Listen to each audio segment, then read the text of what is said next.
Friends welcome to our channel. இன்றைக்கி நம்ம என்ன பார்க்க போகிறோம் அப்படின்னா, சப்ளிமெண்ட்ரி கவுன்சிலிங்கில் வெயிட் பண்ணிட்டு இருக்க மாணவர்களுக்கான ஒரு வீடியோ தான் வந்து பார்க்க போகிறோம். ஸோ இன்றைக்கி வந்து ரவுண்ட் 3ல வந்து டிஎன்இஏல ரவுண்ட் 3ல அக்செப்ட் அண்ட் அப்வர்ட் கொடுத்தவங்களோட ரிசல்ட் வந்திருக்கு. அதனால் ரவுண்ட் 3க்கு அப்புறம் வந்து எவ்வளோ வேகன்சி பொசிஷன் அப்படிங்கிறத இன்றைக்கி வந்து வெளியிட்டிருக்காங்க. ஸோ இந்த வேகன்சி பொசிஷனில் இருக்கிறவங்க தான் வந்து நம்ம இந்த சப்ளிமெண்ட்ரி கவுன்சிலிங்கில் வந்து அட்டன் பண்ண முடியும். ஸோ அதில் வந்து எஸ்சி ஏல இருக்கிறவங்க மட்டும் எஸ்சியில் வந்து அட்டன் பண்ணலாம் அப்படிங்கிற மாதிரி ஒரு வேகன்சி பொசிஷன் கொடுப்பாங்க. ஸோ இதில் வந்து மெயினாக பார்த்தீங்க அப்படின்னா, இன்றைக்கி ஜாயின் பண்ணாத இப்போ வந்து அப்வர்ட் இருக்குது. ஆனால் அப்வர்ட் கொடுத்தும் வந்து ஜாயின் பண்ணாதவங்களாம் வந்து மேனேஜ்மெண்ட்டில் ஃபில் பண்ணிக்குவாங்க.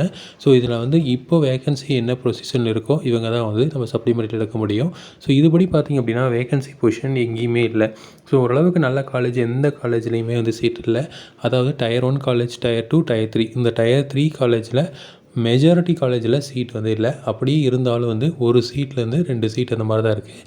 அதுவும் வந்து ஓசிடிலாம் வந்து சீட் கிடையாது. இப்போது ஏதாவது எம்பிசி அதில் ஒரு சீட்டு, பிசிஎம்மில் ஒரு சீட் 2 சீட்டு, எஸ்சியில் ஒரு சீட் 2 சீட்டு, இல்லை எஸ்டியில் ஒரு சீட் இந்த மாதிரி தான் இருக்கும். ஸோ இந்த மாதிரி வந்து பார்த்திங்க அப்படின்னா எந்த ஒரு நல்ல காலேஜ்லேயும் சீட்ஸ் வந்து இல்லை.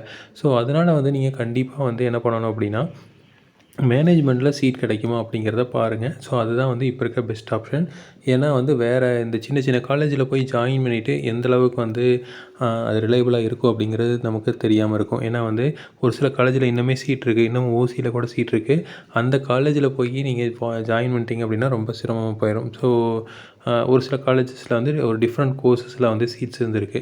ஸோ அந்த மாதிரி நீங்கள் இப்போ ஜென்ரலாக வேகன்சி பொசிஷன் எடுத்து பார்த்தீங்க அப்படின்னா நிறைய காலேஜில் நிறைய சீட்ஸ் இருக்க மாதிரி தெரியும். ஆனால் அந்த காலேஜெலாம் வந்து ஒர்த்தான காலேஜா அப்படிங்கிறது நமக்கு டவுட் தான். ஏன்னா இத்தனை மாணவர்கள் அங்கே ஜாயின் பண்ணல. ஓசியில் கூட இன்னமும் 0 ஆகலை. அந்த மாதிரி காலேஜஸ் வந்து இருக்குது. ஸோ அது அட்டானமஸ் காலேஜஸில் ஒரு சில காலேஜஸில் இருக்குது அப்படிங்கிறனாலும் நீங்கள் பார்த்துட்டு ஜாயின் பண்ணுங்கள். மேக்ஸிமம் அட்டானமஸ் காலேஜில் அந்த மாதிரி 0 ஆகாமல் எந்த காலேஜுமே இல்லை. ஸோ அதனால் வந்து அதையெல்லாம் வந்து பார்த்துக்குங்க. ஸோ மெயினாக வந்து அட்டானமஸ் இல்லாத ஒரு சில இன்ஸ்டியூஷன் ஸோ பெருசாக வந்து 0 ஆகாத காலேஜஸ்லாம் இருக்குது. அந்த காலேஜில் ஜாயின் பண்ணாதீங்க. ரெண்டாவது பார்த்திங்க அப்படின்னா, இந்த அப்படி நான் மீறி இதில் தான் ஜாயின் பண்ணி ஆகணும் அப்படின்னு இருக்கிறவங்க வந்து எதெல்லாம் ஓசியில் ஃபில் ஆகிருக்குன்னு பாருங்கள். ஓசியில் ஃபில் ஆகிருக்கு. ஒரு சில பிசி, எம்பிசிலாம் வந்து ஒரு சீட் 2 சீட் தான் இருக்குது அப்படின்னா அந்த மாதிரி காலேஜ் மட்டும் சூஸ் பண்ணுங்கள். மற்றபடி வந்து எல்லா காலேஜும் சூஸ் பண்ணிங்க அப்படின்னா நமக்கு வந்து ஃப்யூச்சரில் ப்ளேஸ்மெண்ட்லாம் எந்த அளவுக்கு இருக்கும் அப்படிங்கிறது தெரியாது. ஏன்னா 4 வருஷம் கழித்து இந்த இப்போ இருக்கிற இண்டஸ்ட்ரியோட சினாரியோ எந்த மாதிரி இருக்கும் அப்படிங்கிறத பேஸ் பண்ணி தான் வந்து உங்களுக்கு ப்ளேஸ்மெண்ட் ஆப்பர்ச்சுனிட்டி இருக்கும். ஸோ அந்த காலேஜ் வந்து 4 வருஷத்தில் டெவலப் பண்ணிடுவாங்களா அப்படிங்கிறது நமக்கு தெரியாமல் போயிடும். ஸோ அதனால் வந்து ஓரளவுக்கு வந்து ஓசியில் 0 ஆகி பிசிஎம்பிசியில் ஒரு சில சீட்டு, ஒரு சீட் 2 சீட் தான் இருக்குது அப்படிங்கிற மாதிரி காலேஜ் ஜாயின் பண்ணுங்கள். ஸோ இதே மாதிரி இன்ஃபர்மேஷன் உங்களுக்கு தொடர்ந்து வேணும் அப்படின்னு எங்கள் சேனலை சப்ஸ்கிரைப் பண்ணுங்கள். தேங்க்யூ.